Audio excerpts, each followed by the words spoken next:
परिचय। किसी ढीले धागे से क्या आकृति बन सकती है?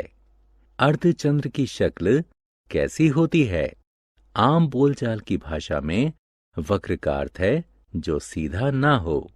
गणित में वक्र सीधा भी हो सकता है।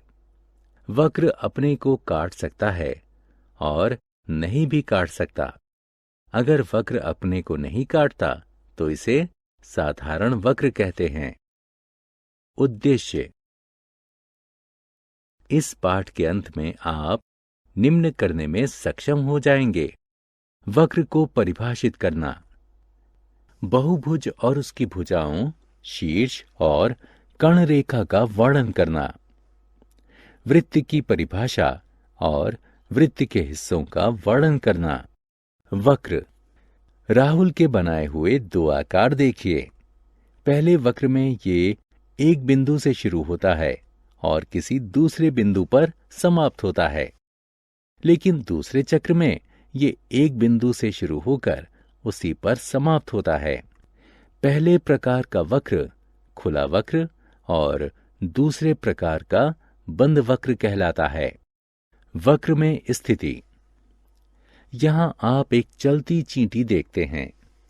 बंद वक्र के संदर्भ में स्थिति ए पर चींटी वक्र के बाह्य हिस्से में या बाहर है। स्थिति बी में यह सीमा पर या वक्र पर है।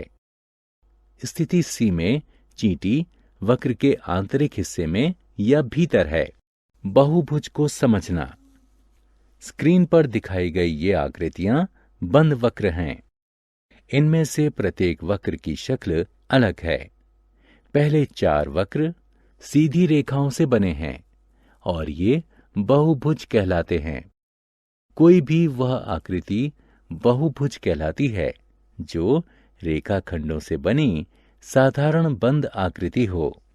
बहुभुज के हिस्से। रेखाखंड A B, B C, C D, D E और ई ए बहुभुज A B C D E बनाती है। ये बहुभुज की भुजाएं हैं।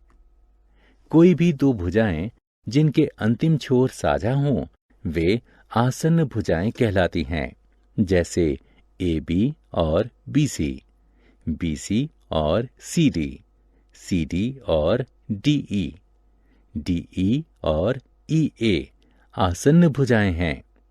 दो भुजाओं के मिलने वाले बिंदु उसके शीर्ष कहलाते हैं। यहाँ ए, बी, सी, डी और ई दिए गए बहुभुज के शीर्ष हैं।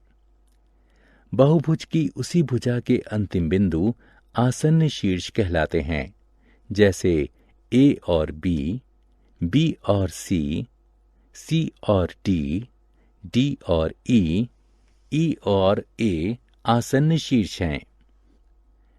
गैर आसन्न शीर्ष को जोड़ने वाले रेखाखंड बहुभुज की कर्ण या त्रियक रेखाएं कहलाते हैं, जैसे ए सी, ए डी, बी ई, सी ई दिए गए बहुभुज की कर्ण रेखाएं हैं।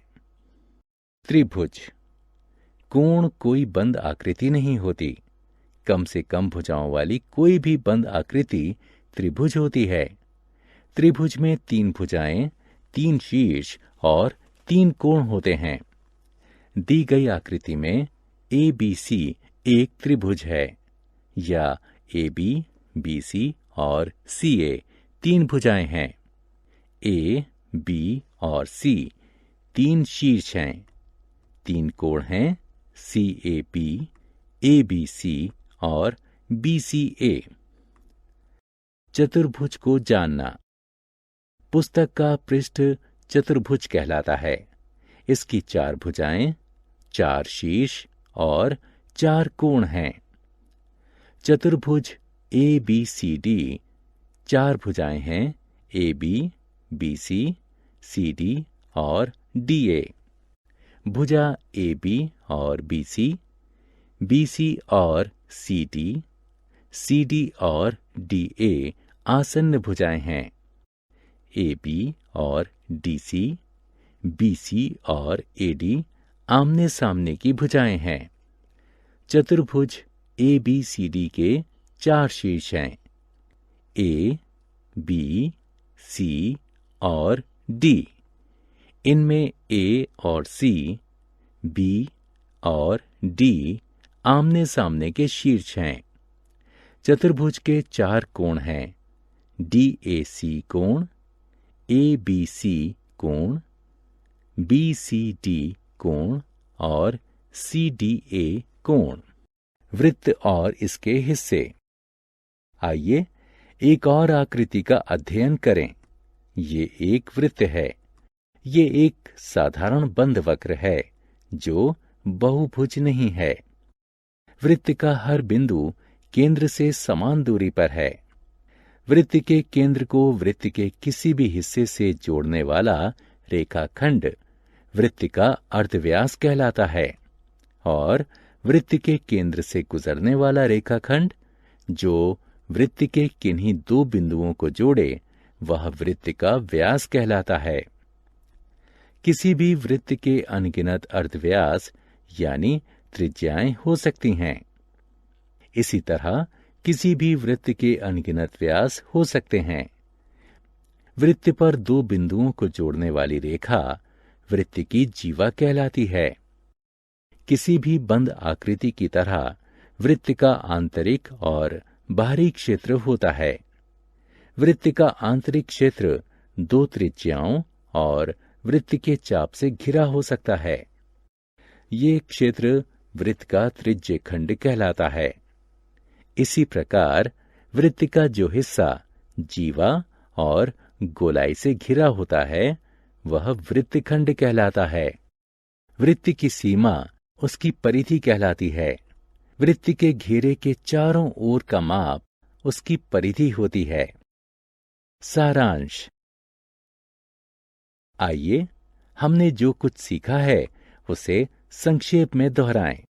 साधारण वक्र वह है जो अपने को नहीं काटता। वक्र के सिरे अगर जुड़े हों तो वो बंद वक्र माना जाता है अथवा उसे खुला माना जाता है। बहुभुज एक साधारण बंद वक्र है जो रेखाखंडों से बनता है। त्रिभुज और चतुर्भुज बहुभुज हैं जो क्रमशः 3 और 4 भुजाओं से बनते हैं। वृत्त एक निश्चित बिंदु से समान दूरी पर घूमने वाले बिंदु का पथ है।